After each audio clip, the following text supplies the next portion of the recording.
All right, welcome to the Effortless Swimming podcast. Greg, thanks for jumping on the podcast with me. I love having someone who comes from a swimming background, has transitioned to being a pro triathlete, and then more recently you led the swim in the half Ironman World Champs. What was that like for you being first out of the water, and was that a goal going into that race? Yeah, well, I appreciate you having me. I'm just a big fan of everything you do on your channel and just preaching the good word about swimming well. But yeah, it was kind of a goal. You know, it's my first world champs, and I knew that coming out first would be I'd get a lot of good press for it, and I was prepared to like put in a pretty good effort to do that. And it was so fun. Like, all my friends and family were watching the stream, like, "Oh, we saw you," and it was a lot of fun. So I'm really glad I did, and I was definitely a bit tired running in onto my bike to start the race, but it was worth it for sure. And yeah, I had a great time out there. And yeah, it's kind of more in your neck of the woods in New Zealand, and yeah, I had a great time in that part of the world. Never been down there before. And coming from that pool swimming background, what is it that you had to change about the way that you were swimming or training to become good in open water? Yeah, translating stroke to open water is always, I feel like it's just really different for everyone. I was fortunate enough that I kind of had a gallopy type stroke and a high stroke rate, which allowed me to translate my stroke pretty well to open water. I think one of the things I did, it was not worry about setting my catch like so high close to the surface, like that long like pool stroke. Just kind of, you can be a little more choppy and a little more scrappy in the open water. And I think that's kind of what I leaned into a bit more, and knowing that I didn't have to do a bunch of hard swimming all the time in the pool.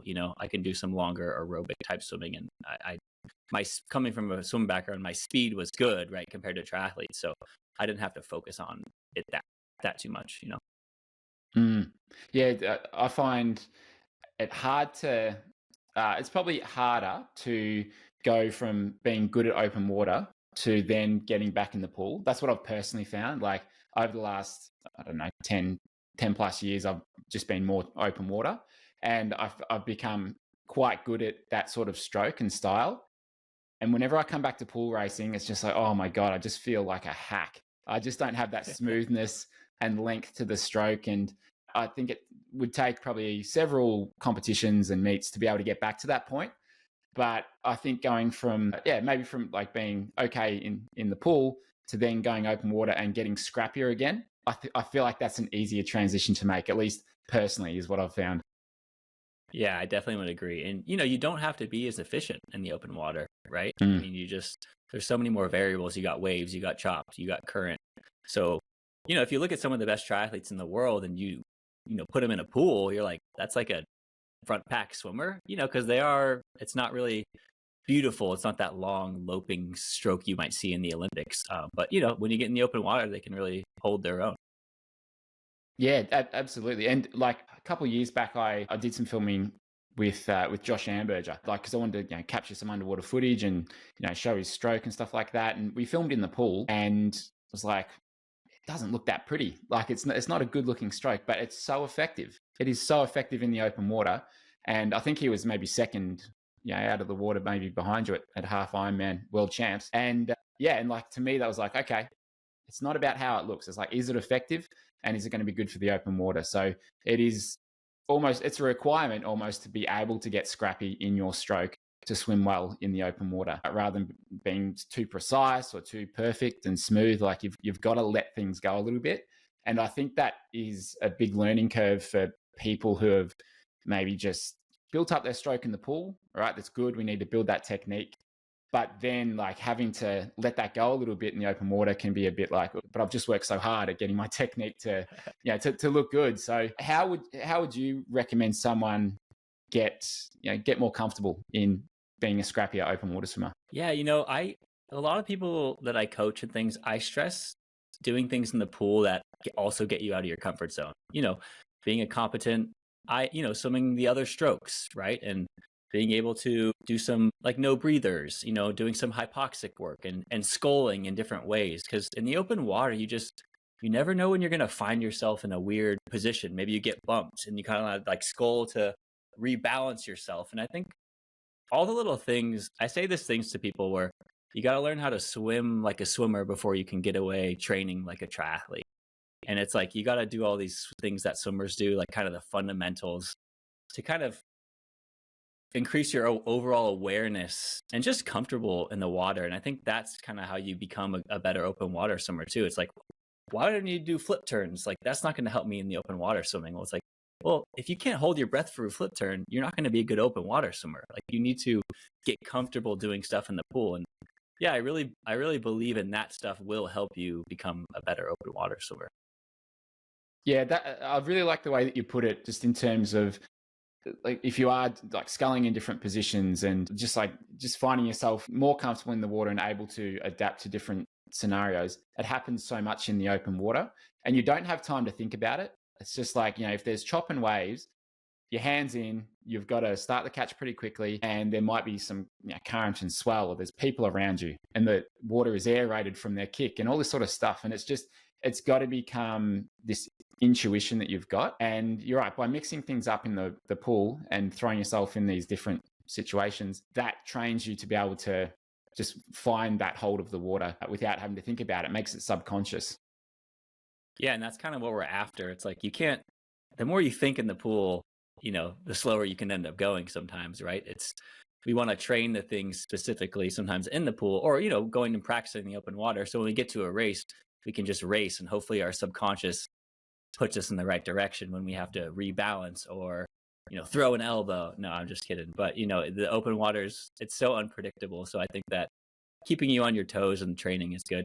And, one other thing, just you talk about it too in open water. I've heard you say this, don't be a victim. And I think it's just so big with the mindset and everything. Like, if you're dreading lining up to swim an open water race, it's probably not going to go well. So, just being a more comfortable pool swimmer might be able to help you in that regard too.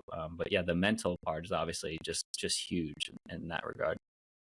Yeah, totally agree. And you see it exacerbated a lot more in the open water. If someone's like, "Oh, I'm not that comfortable in the pool," you're not going to be comfortable in the open water. And there's obviously so many other variables that I think people build up to be bigger than what they need to be in a lot of cases. And I don't mean to downplay the open water swimming. Obviously, there's bigger risks and things like that. But like in reality, for most people, if you've got a wetsuit on, like the worst case, right? Like float on your back, get your breath back and start again.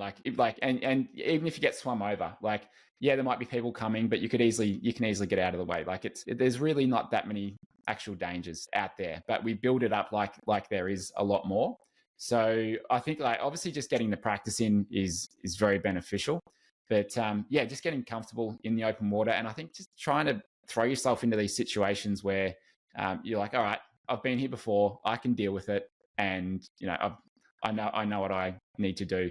And one of the hypoxic training is so important. We do a lot of breath control, whether it's 850s, breathing 3 on the first one. We might go 5, 7, 9, and we do that twice through.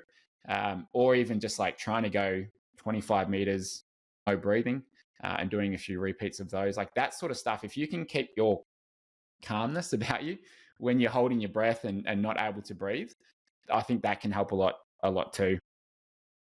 Oh yeah, that's really big, I think. And it's also a test of efficiency in your stroke. If you can't swim 25, no breath, maybe your breathing's not quite right, or you're working too hard on your recovery. It's like you kind of have to find that ease of your stroke. And that's why, it can be hard from afar.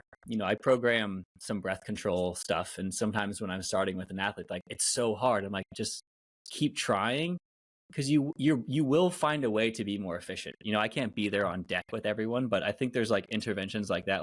Hey, if you can try to get comfortable doing 4 times no breath, and look, you can do it, because I've taught 8-year-olds to do it. You're a grown up, you got this, right? So I think that can help with kind of the efficiency. And then, when you miss a breath in the open water, you choke on water. Can you keep your calmness about you and kind of stay composed in the moment, which then your mind is okay and you're not freaking out, and the swim goes well. And, kind of, there's a snowball effect in the wrong way, but there's also a snowball effect kind of in the right way. You keep your wits about you. Yeah, absolutely. That's a good way of putting it. With that doing the hypoxic stuff, it forces your body to figure out what it needs to do to make it through. And, quite often I think people, the immediate reaction is, I've got to get my turnover faster so I can get through these strokes quicker. If you're doing, say, breathing every 7 strokes, it's like, all right, I'm going to rate up. But then it makes you more tired, like a lot quicker. So what you actually have to do is just maybe slow down a little bit, back off the kick, be very relaxed in the recovery, and just have a very sort of gradual build up with the power through the pull. And you actually just have to sort of soften everything and just kind of switch off, slightly. And the way I sort of picture it is it's like you're an F1 driver. It's like you're in the driver's seat, and okay, you're making the movements, but you're just sort of analyzing everything around you. Like when you're swimming calmly and swimming well, it's almost like you can take that step back and you're just kind of looking from a third person view almost, where you're just kind of adjusting the knobs. Like, how much effort do I need to put in? If you're racing, it's like, do I need to try and overtake this person? Where's the buoy? All that sort of stuff. It's like, if you can take that back seat or that third person view, then I think that helps with the calmness of it all. Yeah, I really like the way you just said that back seat. It's like you take a little back seat and then all of a sudden you're super aware. And especially triathletes, I mean, they can get just so hyper focused on this cue and that cue and whatever it is. But then, open water is so much about awareness, and in the pro ranks, it's like, oh yeah, I was on someone's feet and then, oh, they let the gap go and I couldn't close. I'm like, well, you weren't aware enough to realize it was starting to open up and to go around and to close that gap. Right. So kind of the awareness and everything it's so big. Yeah. For comfort, but, also just going on what's around you. Like, some people, I've never had a problem with it, but they don't really even know how to draft behind someone when they're swimming, right? You kind of have to take a back seat and just kind of survey to, find out what's really going on, especially in these mass starts, like, Ironman Kona or something like this. It's, that awareness in the open water is so huge. And yeah, I find that people who come from like a water polo background and stuff tend to be good open water swimmers because they move their body in weird ways. They're strong and they're always constantly aware of what's going on around them. And, they kind of have the heads up type of stroke too. So I always find they succeed a lot just for those same reasons. Yeah, well, it's like the surf life. Well, they call it surf Ironman over here, but like surf life saving, where they've got like ski, board, and swim, and like those guys are unreal in the open water. And you look at them in the pool, and most of them actually, like, they've got their head a bit high, their hips are a bit low in the pool. They've got generally like a fairly quick turnover, and not these super long, smooth strokes. But their open water skills are unreal. And like I've raced some of the best, the best surf lifesavers in some competitions just in open water, and like it amazes me how good they actually are at that. Like they are just, it's almost like they've got a drone and they can just see what's happening in the pack. And, but obviously they're in there in the water, but they've just got such a good sense of things, and they just know when to turn up the heat, when to back it off. And like, it's unreal. And they just stick to you like glue. Like they do not let up. And, and I think for a lot of people, they have, and I've had this with some pro triathletes I've worked with as well. It's like, okay, on the bike, on the run, I'm happy to like dictate what's happening here in the pack. I'm happy to dictate the pace that we're all going to go. But when it comes to the swim, if they're not like the top 4 or 5 guys, they're like, I'm just going to sit back and I'm going to be a bit of a victim here. I'm not going to sort of dictate what's happening in my race. And so I think you're right. The mindset that they need to take into it, that people need to take into it, even if you don't feel like you've earned it or you deserve it, you've got to go out there with this like, all right, it's my race, and like no one's going to mess with me. Yeah, right. They say fake it till you make it. Well, and where you come from, in Australia, that whole surf lifesaving, it seems like it's really ingrained like in your culture from a young age. Like, people are very into it, especially maybe if you live on the coast. And, typically Australian triathletes seem to have like a high level of open water. And they, actually we talked about Josh, and in that 70.3 worlds, I've never battled with someone as hard as I did. And it was with Josh in that race. Like just the way that the turn was at the first buoy, I was kind of on the outside and I was like, oh, there's someone, I'll just body this person off, just kind of swim into them and take the feet of the person who was leading. And it was Josh. And he just came right back at me. And we were just on top of each other for 2 or 3 minutes. And I just, after the race, I was like, yeah, you don't want to fight an Aussie in the water. I think they are not going to relinquish those feet very easily. And, Josh is a small guy too, but he packed a punch. So I'm always envious of, kind of the Australian swim culture, and you think about guys like JR, who's, he's involved with pro triathletes and stuff. And yeah, it's cool to see because everyone seems aware of the water safety, but they just love swimming and love the ocean and kind of respect the whole sport as a whole. So it's cool to see from my perspective when it's not quite the same as like an American triathlete, I would say. This episode is brought to you by Pillar Performance. Our new sponsors, Pillar, are a sports micronutrition company. And the easiest way to describe it is that while hydration and carbohydrates products will take you through to touch the wall as fast as possible, Pillar's mission is to get swimmers to the starting blocks in the best condition over and over again. I recently started taking Pillar Triple Magnesium after a friend had recommended it, and it's been a game changer for my sleep and recovery. I take one scoop 30 minutes before bed each night. In the same way that you might start your day with a coffee, I finish it up with the magnesium and recover better for tomorrow's session in the pool. Pillar Performance is used by some of the biggest names in swimming and triathlon, including Zach Stubblety Cook, Jan Frodeno, Ben Canute, Ash Gentle, Taylor Nibb, amongst a host of other well-known swimmers and triathletes. Where Pillar differs from other micronutrition you may have taken before is both the quality of the types of magnesium and the tangible results that I see on my Garmin each morning. If you'd like to try Pillar today, head to pillarperformance.shop and enter code EFFORTLESS for 15% off. That's effortless for 15% off all first-time purchases, or for anyone in North America, enter the same code at thefeed.com. Yeah, it's certainly much more of a culture here, and like even just learn to swim lessons in Australia, it's like nearly every kid is doing learn to swim, and then obviously we've got a lot of coastline as well. And one thing that I see, regardless of age, is that there's kind of like this tipping point for people where they eventually get comfortable enough being in the open water that they're not fazed by getting pushed under or waves and all this sort of stuff. And I've seen it with my young kids as well. Like they're 8 and 6 now, and it's only been the last like probably 6 months, 12 months where we can go out and it's deep and they're just like they're happy to just get smashed by a wave, to have to dive under it. But before that, I was really aware of like what's going on, and I'm like, I cannot leave these guys within less than an arm shot of me, because it's just like it's not safe and they're gonna panic. But like I've taken them for quite a few years and they've finally got comfortable. But then I've seen that with like ladies in their late 60s as well, who were just like, they call them teabaggers, where they just go into the water and kind of sit there and chat, who have gone from that to then actually like doing these open water races of 2 kilometers, and like they're really proficient and getting really good. Like it doesn't matter what age it is, there's this tipping point where if you just keep going long enough, you'll eventually get there. But you need that consistency, and just don't stop when it gets hard.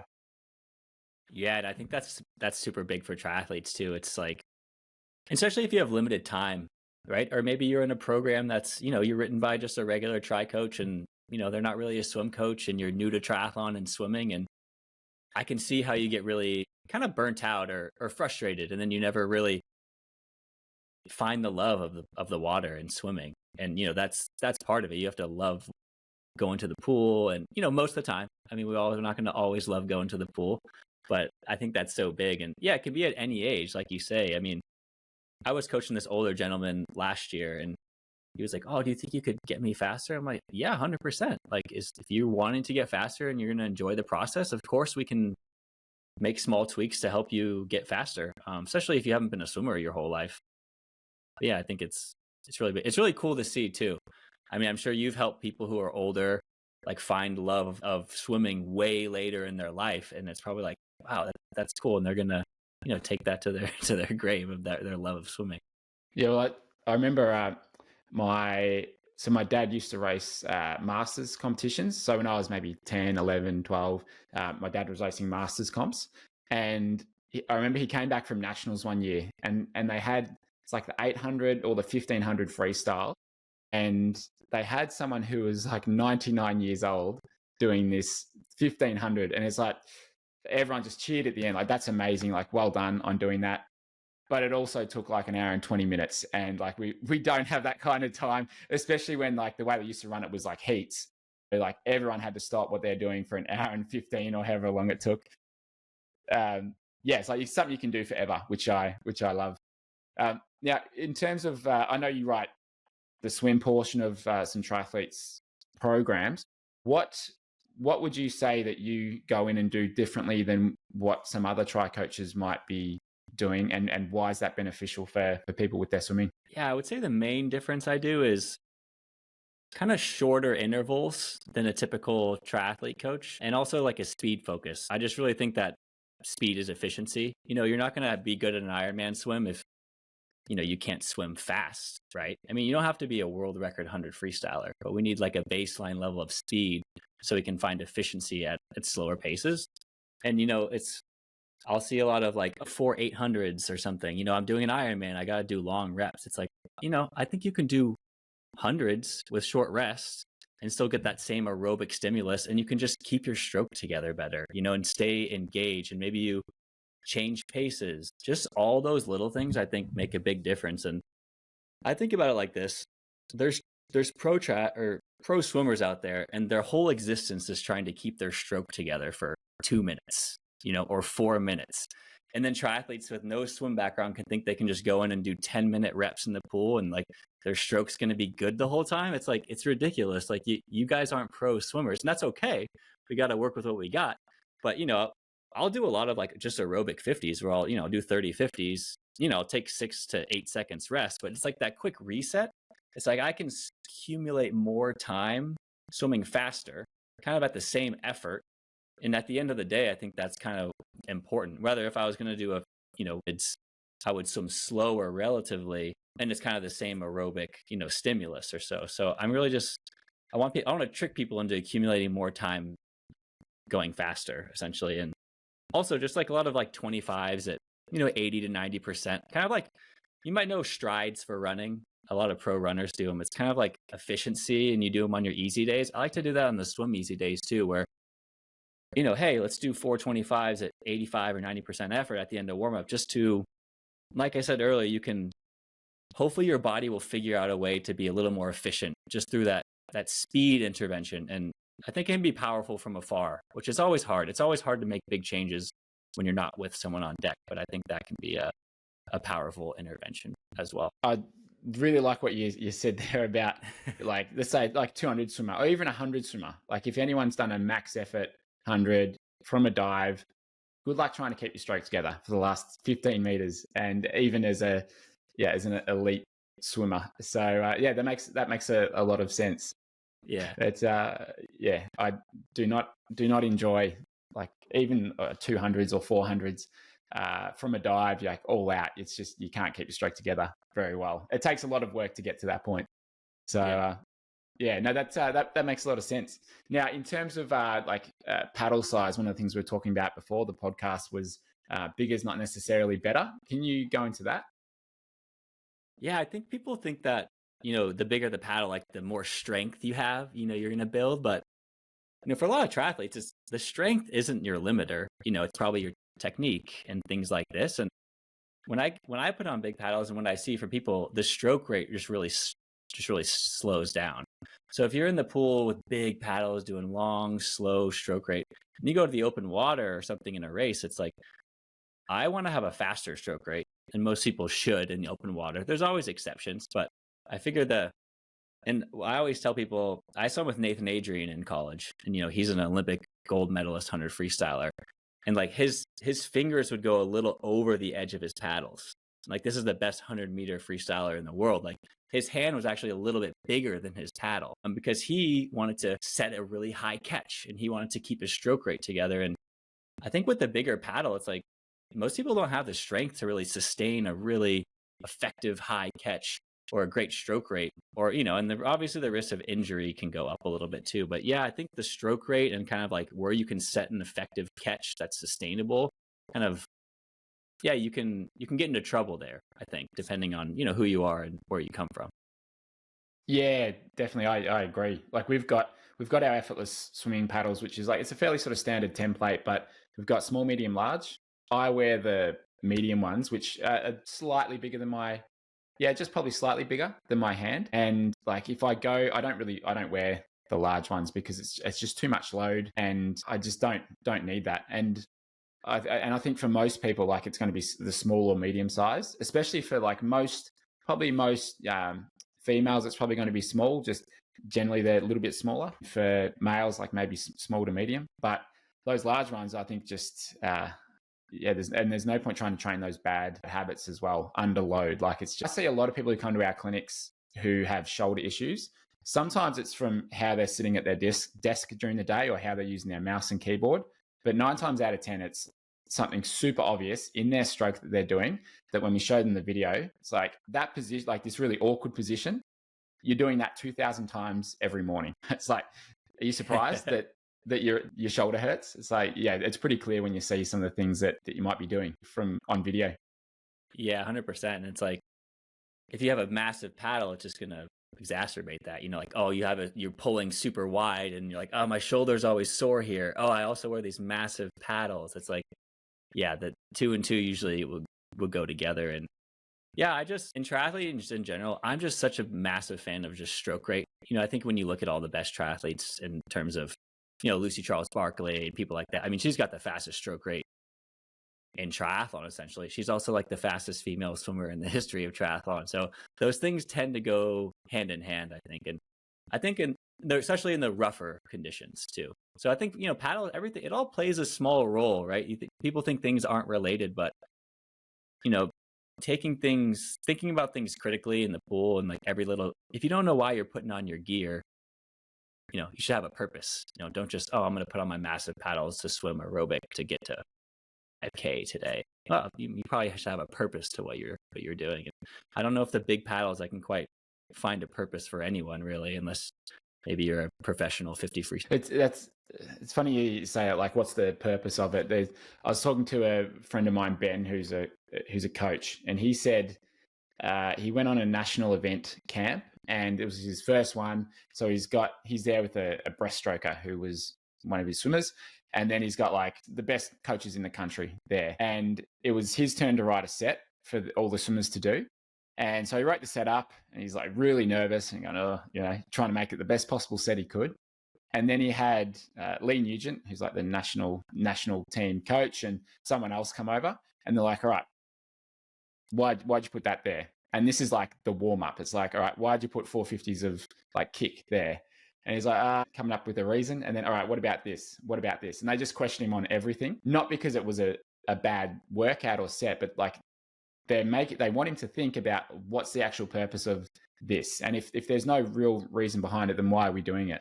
So I think it's a really good approach. It's like you need to have a purpose behind everything. And that way you can save a lot of time as well. You can get rid of those junk miles and you can, you can make sure that what you're doing is actually going to help you go forwards. And I mean, I'm sometimes guilty of it. It's like, all right, we want to get 4K done today. All right, how are we going to get there? Yeah, but it does make a good point anyway about making sure everything's got a purpose. Yeah, and it's easier said than done a little bit. I mean, every single lap doesn't always have a specific purpose, right? And sometimes coaches just put stuff in to put stuff in. But it's always fun to have a swimmer or something to question you, to kind of keep you on your toes. Like, okay, let me make sure. And I was a little bit of that guy growing up with my coach. He would say something and I'd be like, why? And I think we grew together as well. Like, I think I helped him become a little bit better of a coach, and he obviously helped me develop into a great swimmer. And it was like, we would sit in his office and just like talk about how we're going to get me to the next level. I'm like, well, Phelps breathes to the left, every stroke. How come I? He's like, well, Phelps still rotates evenly. You're not rotating evenly when you do that. And, those things stick with you over the course of your life. So it could be really like powerful for a coach and kind of an athlete to get those questions. Even though as a coach, sometimes you're like, don't question me, just do the set. Yeah. Don't question me. That's right. And in terms of like favorite sets, do you have any particular favorite sets that you personally like to do? Yeah, I do. Well, I don't do it as much these days because I don't swim long course, but like 10-400s long course was always like a set growing up that I did, and I really enjoyed it as much as someone could. Like, I was kind of one of those swimmers who was like, yeah, let's get after it.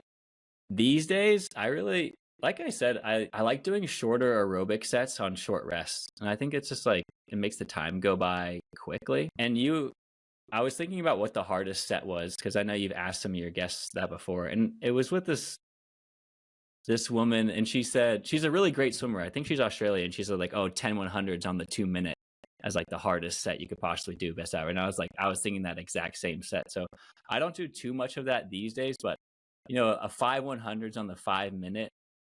I mean, it's awful, but doing a set like that is also kind of a favorite too. And it's funny. I actually left this comment on one of your Instagrams once, and I still get people liking it, so I get like notifications, and I was like, oh, that's one of those sets where you like feel slightly sick after, and that's kind of how you know you did it right.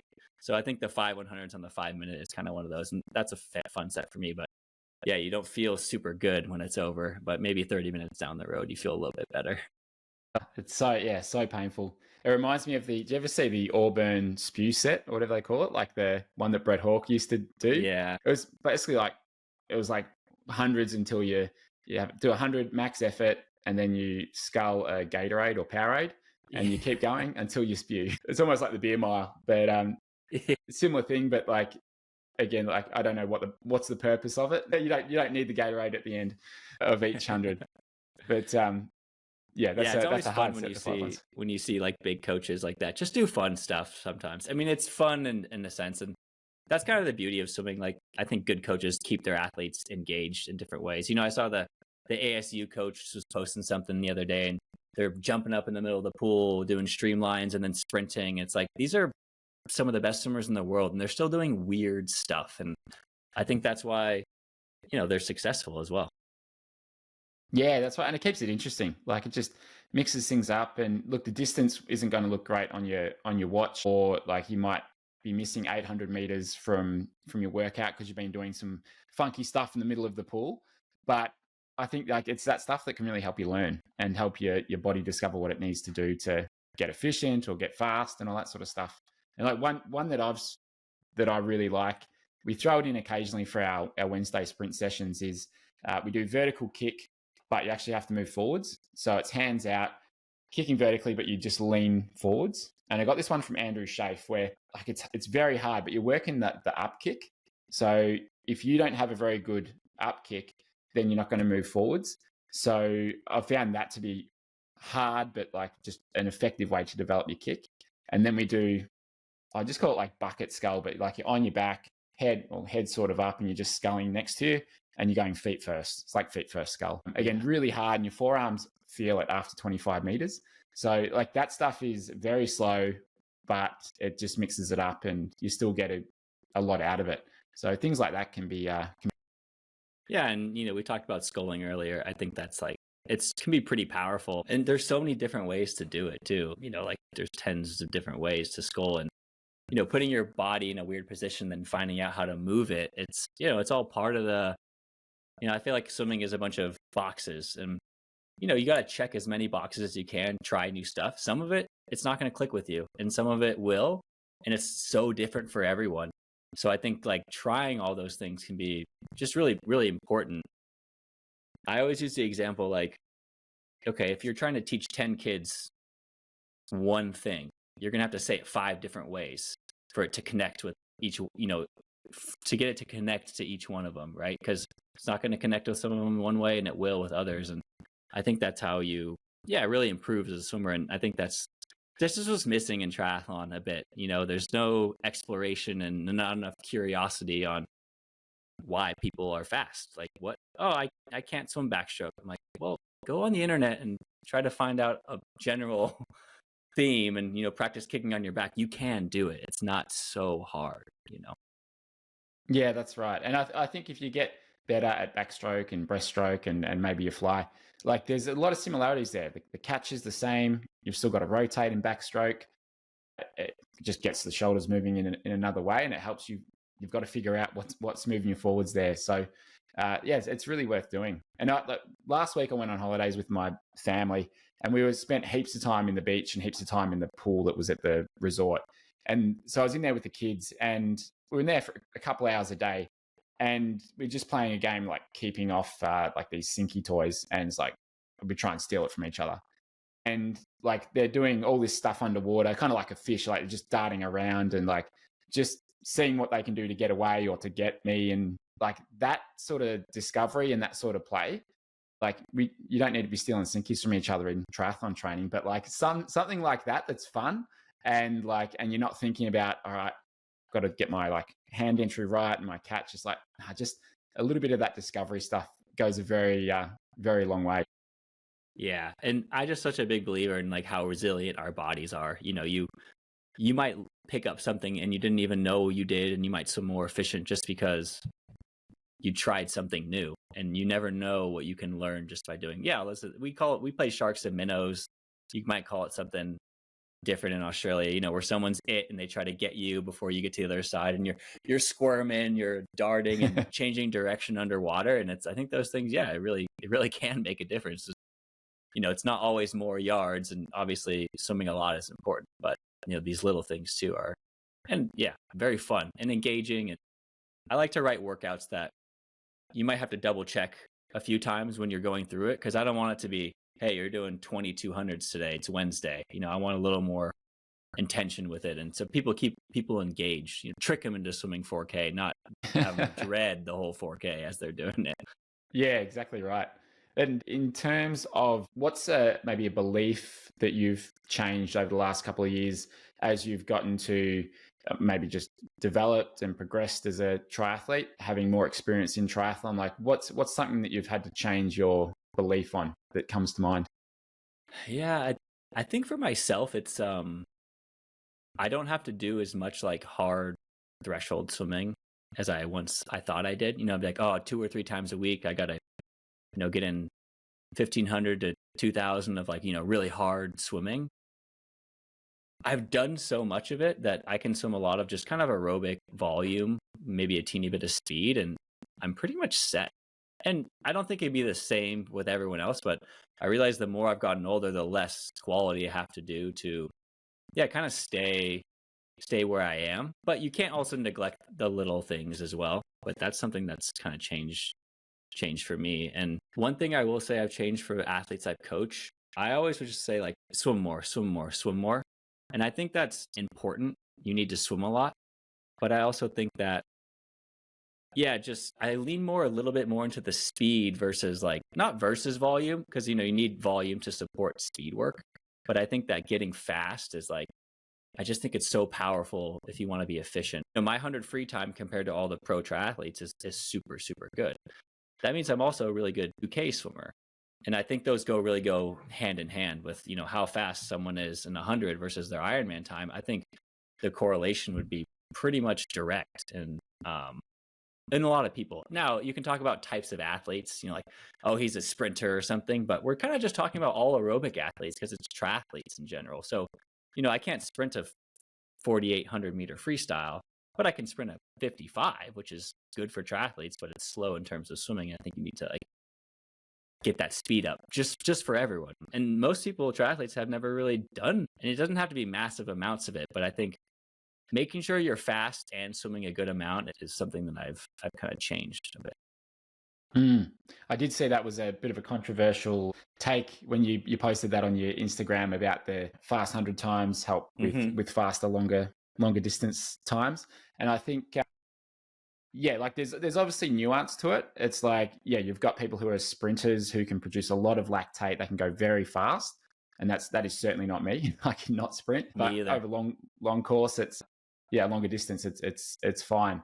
But yeah, I think like, yeah, generally, okay, if you can do 120 with an all-out sprint, then there's probably a much better chance that you can hold, I don't know, 135s for your 2K swim compared to someone who's doing a 128 for an all-out sprint. So I think there's like, yeah, it's got a fairly direct correlation there. And if all you're doing is just aerobic stuff and you've never like really tried to work on that speed, you might be missing out.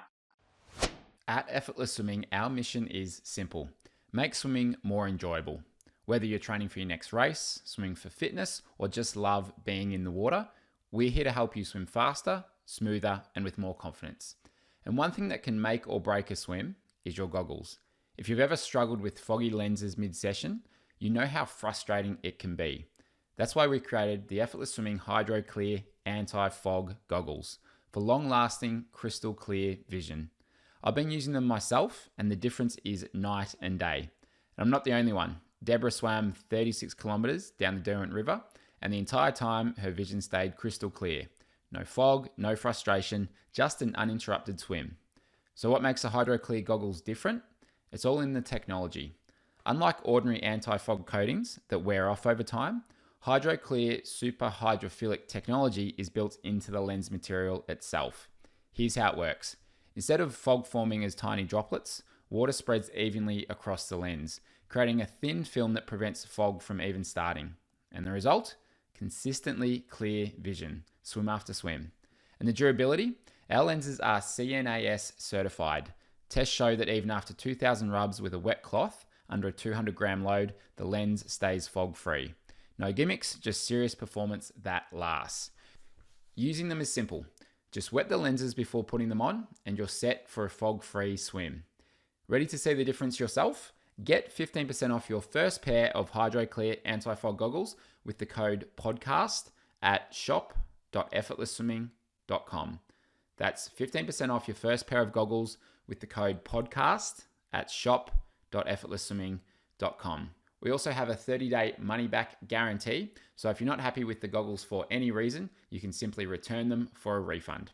Don't let foggy goggles ruin another swim. Try HydroClear today and experience clear vision from start to finish. One thing I wanted to sort of ask about that I didn't before is, in terms of stroke rate, what are some things that you would recommend people do to develop the ability to hold a faster stroke rate? And is it something that they should like go from 60 to 75 on fairly quickly, or just over time progress it? Like, have you got a bit of a strategy or way that you approach that? Yeah, if using a tempo trainer can be like a tool, the beeping, you kind of got to know what stroke rate you usually do and, maybe progress slowly with it. I just think doing the, kind of mentioned earlier, like, just a few 25s fast, maybe at the end of warm up and at the end of your main set, just like doing a bit of that speed work. You don't have to crush like VO2 max 50s and 100s and all that, but just like small doses of, hey, let's do half lap, like super fast turnover, go for it. And like rewiring your brain a bit to hold a higher stroke rate. So then when you do a race, it's not going to be that high, but you're more comfortable because you've trained swimming a stroke rate that's faster. So I don't try to get too specific with it. I think if someone came to me with a big plan and they say, I'm actually doing this thing with my buddy right now because he sent me some swim videos and he hasn't progressed too much and he's a pro triathlete. His stroke rate is so slow. So I said, okay, I want you to get in some 40-25s every day at this stroke rate just to learn how to swim at that stroke rate. And hopefully he can find some efficiency with it. And then when he goes back to swimming in a race, maybe that intervention helped him. I don't think there's, like you said, there's always nuance to everything, but I think a little bit of speed and just practicing like, I'm going to swim super fast stroke rate. Yes. Do we want to shorten our stroke intentionally? That could be a slippery slope, of course, but I think the speed is really big. And it's just small doses just to practice that turnover. Yeah, especially for the pro triathletes or top end age groupers, I think that can be a very good strategy. And I've seen it work with, I had Beck Keat on the podcast and she said for her that just transformed her swim leg. Like she was too long, too smooth. So I can't remember who her coach was at the time, but basically just got her to like rate up and just get efficient at that speed, at that stroke rate. And she said like from then on, it took about 12 months to be able to do it. But then from then on, she was right up there. But before, she just really struggled because she was just going for too much length. And I did a session with a guy who's about to transition to pro, and he's relatively stiff, like just through the shoulders, and like he's not going to have that length of stroke. So we did a session, and I think he was typically around like a 364 maybe, no, high 60s I think when he was racing. And so I did a session where I wanted him to go as fast as he could with his stroke rate. And as fast as he could go for like 25 meters was a stroke rate of like 82 or something. And that felt just so quick. But ideally, if he was just like overspeed work and going as fast as he could, he should be able to get that to like 90 or 100, like really getting it going. Mm-hmm. But he just couldn't do it. Like he just wasn't used to it. So just trying to stretch that rubber band or elastic band of like the range he's comfortable in over time, I think will help him long term, like the friend that you're talking about. So yeah, I think for athletes at that sort of level, it can be very useful. And I mean, even ones not at that level, but I think more so for the top end age groupers or pro triathletes. Yeah, definitely. And like you said, it's like stretching it. Okay, can you do it for 10 25s? Cool. Let's stretch it to a 50. Like, and that takes a lot of time, of course. And, without a coach there on deck and stuff and checking in with someone online every week or so, it really can be tough, and I get it frustrating for a lot of people. But, even in the pro triathlon game and, age group world type races with mass starts, you got to be fast. I mean, that's everyone sprints at the beginning, right? So it's not only like speed can help you find efficiency at slower paces. It's also like, well, you also need to get out and then be able to kind of settle at that speed. So yeah, I just think it can be so powerful for stroke mechanics, stroke rate. And yes, if you're doing a bunch of speed and you're swimming inefficient or something, maybe you're reinforcing bad habits, but I would say it might correct some of the bad habits as well. And it's hard to intervene from afar as well. And I think that can be, Yeah, those ways for people to work out what they should be doing without you being there, like that ability for them to self-coach. And when one of the, I think, which one was it? In our 5-day catch challenge, which is, it's like a 5-day course, people, they help them with their catch. On, I think, day 2, we work on the beginning of the catch. And one of the exercises we have them do is like do this front kick drill with fingers up, elbows drops, like intentionally brakes on position. And then we get them to the right position. And just building up that awareness back and forth then helps them understand what it should feel like when they're doing it right. And then they can know whether or not they're doing it. And there's heaps of different little exercises like wrong way, right way that you can do to be able to self-coach and know what it's like when you're doing it correctly. So yeah, stuff like that, like speed work. The faster you go, the more the drag is multiplied. And like, I think that's what forces you to figure out what you need to do to maintain your speed. It's such a good approach because there are very few swimmers on the planet who has someone giving them feedback every session. And like, there's almost no pro triathletes who are getting that sort of feedback every session either. Like, it's just, squads are too big. You often have to do training on your own. So you're going to have to self-coach it at some point. So yeah, figuring out how to do that, I think, is very important. Yeah, student of the sport. I think it's so big in swimming. It's like, if you're at a squad or something, you're not getting one-on-one attention. Well, take a 50 off and watch the fastest swimmer in the pool, like see what other fast swimmers are doing too. And I think that's big. You had this drill I've seen you do where you kick out in front with your arms just in a catch position, just like holding a high elbow catch to like learn what it feels like to be in that position. And I've actually prescribed it to people before, and I never really thought of it like that, but just holding a high catch and moving through the water can then when they swim, maybe they'll just go right into that position. So yeah, I think you're super good about cool things, I think. And yeah, I mean, people who probably sign up for your 5-day catch challenge probably get faster, which is cool. And yeah, it's cool to see.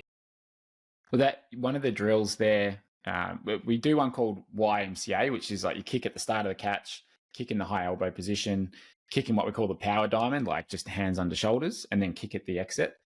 And it's like I'd seen something similar before, but I'm like, oh, look, these seem to be the main positions that we want people in, like, yeah, no matter sort of whether doing pool racing or open water. So how about we just give them lots of time to be able to get the feeling of it, and then we'll just have them swim after it. And so I was like, all right, it's a bit of a silly drill, but like, whatever, we'll see if it works. And so, but it's one I've continued to use for years since coming up with it, because I think like it can be hard when you're moving through the water and you just don't sort of get the chance to necessarily like feel or actually be in a high elbow catch. So just taking that time to kick in those positions. And the thing is, you feel the drag being created in a really good catch and a really good power diamond. And so the message I try and get across for them is like, all right, yes, it's slow and it's hard right now to kick through all that drag, but on the other side of that is your propulsion. Like, that's the big paddle that you're going to work with. So if you're feeling a lot of drag and like, this is hard, well, that's good. All right, you're training the right position. And obviously not for everyone, but for a lot of people that can just help them kind of get the sense of where they need to be through the stroke. So when they do that drill a few times and they swim in between, a lot of them start to move closer to those positions. So yeah, just trying things that might look a bit silly, in the pool, that can be really helpful. 100%. And I think I knew you call it a power diamond. I think before when I didn't know, I called it like a half diamond because it's only one arm usually. Yeah. But I think when I see this in triathletes so much, it's like this crazy wide pole. And it's like, it's almost a balance. And I think like it's kind of I see it so much in triathletes. And yeah, it's so weak, that wide pole. And it's like, sometimes I watch videos of myself and my hand's like on my midline, sometimes crossing over. And, even if you look at some of the best swimmers in the world, it's like, yeah, some of them have like traditional catches, but some of them are really up on their midline. And, some of them even like cross over slightly. And it's like, when you're a kid, it's like, never cross over. You'll go so slow. And triathletes they're like, oh, I can't cross over. I'm going to swim super wide. But it's like, I'm better off crossing over slightly than having this crazy wide pole. I feel like that's kind of a hot take, but it's like, I don't know. I feel like you can still be powerful when you're really, underneath your body, and it's close to that power diamond shape. Well, particularly, I saw it as a coach, Tracy Bauman, I saw it in her book. There was like 4 photos, and it's just pictures of like where you are where your arm is in relation to your body through the catch and pull. And when you look at it, so like you're starting, let's say you're on your side, you're up here. Okay, so we're in line with the shoulder. Then we actually rotate a bit and we're in our catch. So it's still roughly in line with the shoulder.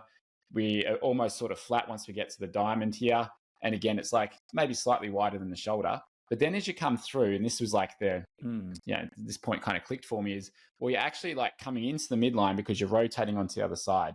And I see a lot of swimmers get stuck in that second half. They think they need to keep this high elbow catch position all the way through. And that stuffs them up because there's just no connection through the last half of their pull. So if they can, if you think of coming into the midline or at least close to it, then you're actually getting that tricep press at the back or tricep extension, and you have that connection with the whole body. But yeah, you're right. Like I just see that width, like that wideness all the way through because of like a misinterpretation of the catch, trying to do it the whole way through, or like trying to not cross over. Yeah. Does that, like, have you seen that as well? Does that sort of ring true for you too? Yeah, definitely. And that's when I see it on myself when it's turning. It's right at the end where you're like crossing over. But you're right, it's like your body has shifted, you've rotated, and you're just basically like, brushing your hip slightly, right? And getting that tricep extension. And, if you've been swimming your whole life and your triceps have never been sore, it's like, well, you're probably not finishing your stroke quite right, because those really are firing at the end. And yeah, it's funny when you're a kid, it's like streamline behind your head, put your head and, pull wide. But it's like sometimes to teach kids, you teach them things, it seems like, and then you realize that that's not quite exactly how. I feel like that's true in life. It's like, don't do all these things. Then you see someone at the top and they're like doing all of these things, right? I have these underwater shots of Nathan Adrian and Michael Phelps, and on their catches, it's like they're just strict, at the end of their stroke, totally on their midline. Their fingertips are probably crossing over on the other side, but it's like, never cross your midline. It's like, these are the best swimmers of our generation, and here they are doing that's just that same thing. It's funny. It's again, like it comes down to that nuance, I think, where there's like, maybe for a beginner, we need to teach them something just to kind of get them moving in the right direction. Then we might need to refine it. So there's just so much like spread there, like of where you can be, and depending on where the person is in their swimming journey. So that's why I think it's worthwhile getting someone, a coach or even another swimmer who you think can help you. Like it just can make such a difference. And I did a session probably 4 months ago, just where I was getting coached, and I got like one main thing from it. It was just my breath timing. It was bringing the head back a bit earlier because I was that was with Tracy, right? Yeah, that's right. I listened to that episode. Yeah, so I did the session with her, and it was turning the head a bit earlier so I could get it back earlier. And it took me a long time to actually make the change and to see the results of it. But the last couple of open water races I've done, I have felt really, really good. And I've been able to, like, I got my rating up really high and held it comfortably because like this breath timing was there. So it took me a good couple of months to be able to do it. But like, yeah, all right, just one thing. And that's made like a huge difference for me.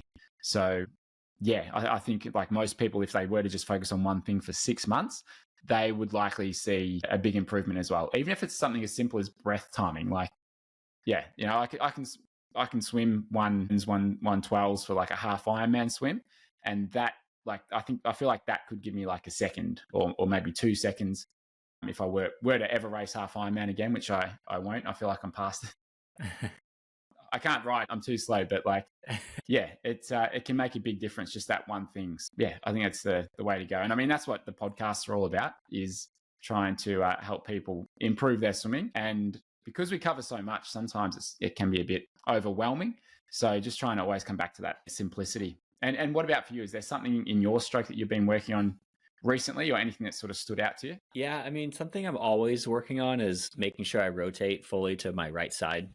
And I've really been swimming this way since I was 16. It's like I like to breathe to my left, but I know no matter what, I got to throw in a breath to the right, every, 6 to 10 strokes or something like that, just to keep my body balanced. And, sometimes if I forget it, I'll like get this kind of pain in my back because I'm throwing my thing and I'm galloping a bit when I swim. So if I don't keep my rotation in check, I can even like have a kind of a tweak in my back. I'm like, well, I'm 33. I'm like, oh, I'm getting old. I'm like, no, you weren't alternate breathing, and you can put a little weird strain on yourself in the pool. So that's something I always think about, and just making a little bit point to kick a little bit more in my training this year. Just because like when you swim fast, you kick a lot. And if I'm racing some of the best triathletes in the world, and I'm like, oh, I want to go to a big race, and maybe I'll get in a scenario where I want to lead out. It's like, well, I'll probably have to get to my legs a little bit, and I want to train that a little bit more this year. So when I get on the bike, my legs aren't, in a place where they haven't been. It's like, no, I did some kick training to prepare, and now I can get on the bike and I can push the power that I should push. But one other thing, you're someone who coaches and you look at all this video, but the fact that you can like take a little pointer in your stroke and like, make changes is like, I think that really speaks volumes to you. It's like, you're a coach, but we're always can find things with our own stroke, and there's always room to grow in swimming. Bob Bowman probably learned some stuff, here or there, and it's like I think the good coaches always have that kind of student mentality as well, because we can always learn from a new swimmer or a new training stimulus. Yeah, yeah, exactly right. And even if they're like, if they're a coach or a swimmer who like may not have been in the sport as long, or like may not have the experience, like there's still a lot of stuff you can learn. Like I've learned great cues or great ways of explaining things from coaches who are even like fairly new to it. So and that's to me, like that's the real sort of journey, is that there's no end point to it. It's like brushing your teeth. It's like you got to do it every day. And the same thing with swimming. It's like there's no end point to it. You're not going to know everything and every single way to coach, and you're not going to have worked with every swimmer. So yeah, that's what makes it fun. And I think like there's not much better feeling in the world than like having a swim or a race really where it all just comes together, where you feel like you've got this great rhythm, you've got the fitness behind you, and you're just motoring along. Like that to me is just like, it really puts a smile on my face. And it doesn't happen that often, but when it does, it's like, yeah, that was worth it. And I'm sure you've had some moments like that, maybe at half Ironman World Champs, where you're just like, yes, that was really nice. Yeah, no, I was thinking about that when you said it. It's, when you're swimming in the open water, you can kind of take a peek behind you. When I was like, oh, I'm working hard, and I look behind me and I realized I had a gap on the field, I was like, this is cool. And like, I felt like in that flow. And it's like, yeah, I was hurting, but I was like, I was perfectly happy just staying on the gas and just finishing well. Cause it's like kind of everything came together. And that's, open water can be tough that way. Sometimes like you don't know if you're in a good rhythm, but then, and even I'll question it myself, but then I'm looking around like, okay, I'm moving well compared to other people. But, so if you're out there like, oh, I'll feel perfect rhythm in the open water. I mean, that's the open water in general. You might never feel really that smooth throughout the swim, but it's just a matter of, have you done all the little things to put yourself in a position to, have an efficient stroke during the race. And Greg, before we wrap up here, is there anything that we haven't covered that you think we should, or anything that you sort of had written down that you thought would be good to cover? No, I think we covered it mainly. I think one of the things I always try to stress to my athletes is like, yeah, do your homework or like be a student of the sport. Like, you got to have that really learning growth mindset in swimming, like maybe more than cycling and running and other things, because it's so nuanced. You have to try so much to make small improvements. And if you don't really embrace that, then it's like, you know, you'll fizzle out, and you're not going to find that improvement. So that's what I really try to stress through everything that I teach and talk to people about. Like, just, you got to love it. It might suck sometimes, but you'll mostly love it. You'll be in a good path. Yeah, yeah, absolutely. Absolutely. Well, thank you for being on the podcast, and keep putting out your controversial posts and opinions on your Instagram. We'll include that in the show notes as well for people that are I listening appreciate to. that. So I love a bit of back and forth, and it's good to see both sides of it too, right? Like, you put it out there, and I know you're probably trying to stir things up a bit, but it's like, it's good to see the different opinions come out, and it doesn't have to be right or wrong. It's like, you're probably going to learn something there. So it's I love that, and yeah, keep doing it. Yeah, I appreciate it. And yeah, thanks a lot for having me. It was an honor to be on the show. You're such an influential person on the swim space. So I appreciate you having me.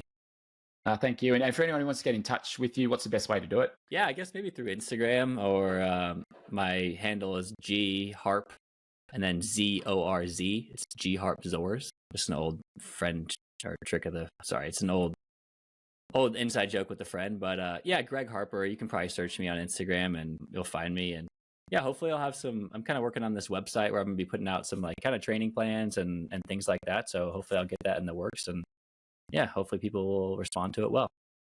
Sounds good. Thanks, Greg. Appreciate you being on. Thanks, man.